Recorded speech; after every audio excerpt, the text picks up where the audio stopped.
बिस्मिल्लाहिर्रहमानिर्रहीम। अस्सलाम वालेकुम नाज़रीन, मैं हूं अहमद फ़वाद और आप देखते हैं मुझे मेरे यूट्यूब चैनल और फेसबुक पेज पर।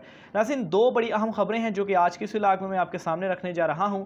सबसे पहले तो अल्हम्दुलिल्लाह एक ख़बर मैंने आपको कुछ रोज़ कबल दी थी कि मुस्लिम लीग नून के कुछ MNAs हैं, कुछ अहम लीडर्स हैं जो पाकिस्तान तहरीक इंसाफ की सीनियर क़यादत से राब्ते में, और वो ये चाहते हैं कि पाकिस्तान तहरीक इंसाफ उन्हें कबूल करे और वो पाकिस्तान तहरीक इंसाफ में आएँ और पाकिस्तान तहरीक इंसाफ के टिकट से आइंदा इलेक्शन लड़ें। और आज इस खबर की तस्दीक हुई है।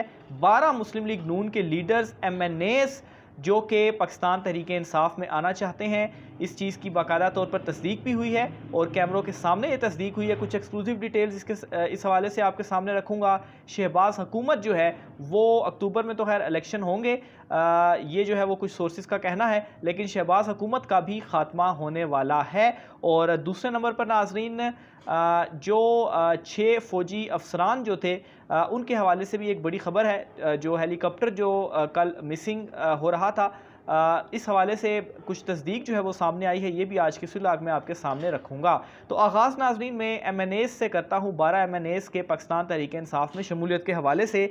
तो मामला इस तरीके से है कि मुस्लिम लीग नून के हमायती समझे जाने वाले एंकर, सीनियर सहाफ़ी और कॉलमिस्ट, उनकी जानिब से बाकायदा तौर पर एक प्रोग्राम में इस बात की तस्दीक की गई है कि मुस्लिम लीग नून के 12 MNAs ऐसे हैं जो पाकिस्तान तहरीक इंसाफ की क़यादत से राब्ते में भी हैं और वो पाकिस्तान तहरीक इंसाफ में शामिल होना चाहते हैं। और इस हवाले से मैंने कुछ रोज़ कबल ही आपको एक ख़बर दी थी कि पाकिस्तान तहरीक इंसाफ से कुछ लोगों ने रब्ता किया है, लेकिन इमरान खान साहब कभी भी उन लोगों को माफ़ करने के लिए फ़िलहाल तैयार नहीं हैं जिन्होंने तहरीक अदम एतमाद में उनके ख़िलाफ़ वोट दिया था।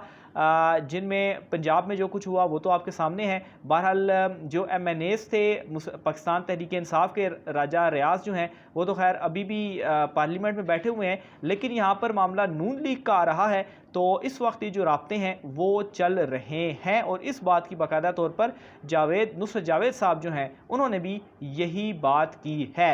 अब नाज़रीन, ये सारा मामला इस वक्त चल क्या रहा है, शहबाज हुकूमत किस तरीके से फारिग होगी।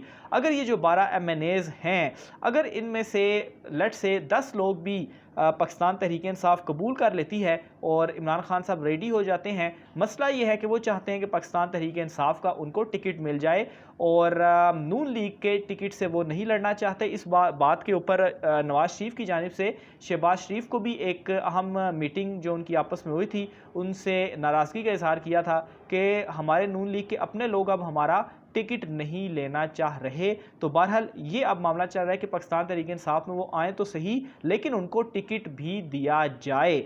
और इस तरीके से क्या होगा, एक तो नाजरीन वोट ऑफ नो कॉन्फिडेंस जो है वो पाकिस्तान तहरीक इंसाफ कामयाब करवा सकती है। वो इस तरह से कि जो सदर पाकिस्तान है, जब ये 12 MNAs इस्तीफ़ा दे देंगे, रिज़ाइन कर देंगे, तो शहबाज हुकूमत तो वैसे ही 2 वोटों के ऊपर खड़ी हुई है। तो तब क्या होगा कि सदर पाकिस्तान कहेंगे शहबाज शरीफ साहब को या पार्लियामेंट से कि वो एतमाद का वोट लें, और जाहिर सी बात है वो एतमाद का वोट नहीं ले सकते क्योंकि 172 वोट उनको पूरे करने हैं। लेकिन यहाँ पर एक और भी बड़ी टेक्निकल मामला है जो कि राह की रुकावट साबित हो सकता है। वो ये कि पाकिस्तान तहरीक इंसाफ के जो मुनहरिफ रुकन जो कि इस वक्त पार्लियामेंट में बैठे हुए हैं राजा रियाज की सरबराही में, और उनका जो पार्लिमानी लीडर है वो राजा रियाज है। तो ये चीज़ सुप्रीम कोर्ट के फैसले में भी आ गई कि जो पार्लिमानी लीडर होता है वो ऑर्डर देगा कि आपने इस बंदे को जो वोट है वो देना है। तो अगर राजा रियाज साहब जो हैं वो ये कह देते हैं अपने पाकिस्तान तहरीक इंसाफ के मुनहरिफ अरकान को कि आपने वोट शहबाज शरीफ को देना है, तो इस सूरत में शहबाज शरीफ की जो नंबर गेम होगी वो दोबारा से पूरी हो जाएगी। तो इस वजह से यहाँ पर जो एक ऑप्शन है पाकिस्तान तहरीक इंसाफ के पास वो ये है कि उनमें से कोई 25-30 लोग पार्लियामेंट में वापस जाएं और वो ये कहें कि हम जो इस्तीफ़े हमने दिए हम उसकी तस्दीक नहीं करते और वो वापस लेते हैं। तो यूं जो पार्लिमानी लीडर होगा, चूँकि फिर पाकिस्तान तहरीक इंसाफ के जो अपने MNAs होंगे उनकी तादाद ज़्यादा हो जाएगी, तो पार्लिमानी लीडर राजा रियाज की बजाय पाकिस्तान तहरीक इंसाफ का अपना जो बंदा होगा वो होगा और डिसीजन जो होगा वो उसी का चलेगा। तो वो लोग जो मुनरिफ होकर पार्लियामेंट में बैठे हुए हैं इस वक्त पाकिस्तान तहरीक इंसाफ के, वो वोट नहीं कर पाएंगे शहबाज शरीफ को, और इन 12 MNAs के मुस्ताफ़ी होने के साथ ही ये हुकूमत का भी खात्मा, और सदर पाकिस्तान उनको एतमाद का वोट लेने का कहेंगे और वो नहीं ले पाएंगे, तो असम्बलियाँ खुद ब खुद ही यहाँ पर डिज़ोल्व की तरफ चली जाएंगी। बहरहाल वंस अगेन मैं आपको ये कहूँगा कि अक्टूबर नवंबर में जो इलेक्शंस हैं वो ऑन कार्ड हैं। सोर्सेज ये बार बार जो है वो कंफर्म कर रहे हैं कि इस हवाले से जो मामलात हैं वो चल रहे हैं, लेकिन मौजूदा हुकूमती इत्तेहाद इलेक्शन से राह फरार इख्तियार करना चाहता है। इसीलिए ये जो ममनुआ फंडिंग वाला मामला था इससे भी बड़ी उम्मीदें लगाए बैठे थे, लेकिन इस हवाले से मैंने आपको अपने पिछले वीलॉग में ये क्लियर किया कि ये जो फैसला आया है इसके बाद ये जो लोग मिठाइयाँ बांटने के लिए तैयार खड़े थे, शहबाज हुकूमत, इनकी जो मिठाइयाँ हैं वो एक मरतबा फिर से पैक ही रह गई हैं, क्योंकि ये जो डिसीजन है ये इमरान खान साहब इस डिसीजन में सुरखरू हुए हैं। लेकिन उसके बावजूद भी इसमें कुछ ऐसी चीज़ें मौजूद हैं जिनको इमरान खान साहब ने चैलेंज करने का फ़ैसला किया है। पाकिस्तान तहरीक इंसाफ ने ये ऐलान किया है कि वो इस फैसले के ख़िलाफ़ हाई कोर्ट में अपील दायर करेंगे। ना सिर्फ ये बल्कि जुमेरात वाले दिन इमरान खान साहब की जानिब से ये अनाउंस किया गया है कि पाकिस्तान तहरीक इंसाफ के जो कारकुनान हैं वो पुरअमन एहतजाज करेंगे इलेक्शन कमीशन ऑफ पाकिस्तान के बाहर चीफ इलेक्शन कमिश्नर सुल्तान सिकंदर राजा के ख़िलाफ़। और मेरे ख़्याल से सबसे ज़्यादा अगर कोई मुतनाज़ा रहा है चीफ इलेक्शन कमिश्नर में तो वो सुल्तान सिकंदर राजा साहब ही होंगे, जिनके ऊपर बार बार अदम एतमाद इमरान खान साहब की जानिब से किया जा रहा है। और ये भी आपको बता दूं कि फ़ॉरेन फंडिंग केस का, या असल में ये ममनुआ फंडिंग है, तो ममनुआ फंडिंग केस का फैसला सुनाने से पहले पीडीएम के लोगों से भी चीफ इलेक्शन कमिश्नर साहब की जानिब से मुलाकात की जो एक खबर थी वो भी सामने आई थी। तो मेरे ख्याल से ये चीज़ जो है वो भी पाकिस्तान तहरीक इंसाफ ने उठाई कि ये उनके कंडक्ट के ख़िलाफ़ है, वो इसमें भी नाअहल हो सकते हैं और हम उनके ख़िलाफ़ रेफरेंस भेजेंगे और उनके ख़िलाफ़ एक रेजोल्यूशन या करारदाद भी जो थी वो पंजाब असम्बली और केपी की असम्बली में भी उनके अगेंस्ट पास हुई। तो ये नाज़रीन इस वक्त की अहम डिटेल्स हैं जो कि चल रही हैं।